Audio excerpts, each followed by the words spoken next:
अस्सलाम वालेकुम। आज इस वीडियो को देखने के बाद आपको मालूम हो जाएगा कि आप कितने ज़हीन हैं। जवाब देने के लिए आपके पास चंद सेकंड है। अगर सोचने के लिए ज़्यादा टाइम की ज़रूरत हो तो वीडियो रोक भी सकते हैं।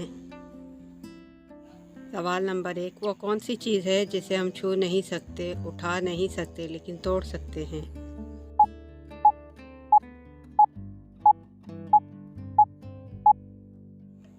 तो जनाब इसका जवाब है वादा। सवाल नंबर 2, उस जगह का नाम बताएं जहां जाने के बाद हर कोई पछताता है।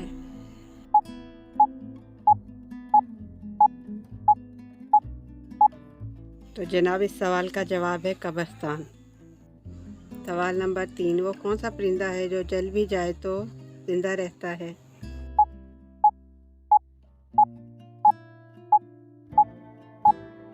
तो जनाब इस सवाल का जवाब है जुगनू। सवाल नंबर 4 ये है कि ऐसी चीज़ का नाम बताएं जो धूप में पैदा हो और साए में मर जाए।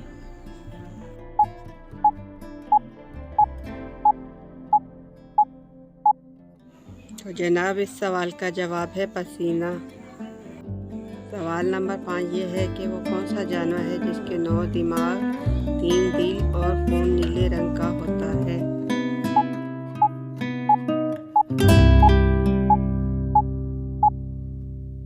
जनाब इस सवाल का जवाब है ऑक्टोपस।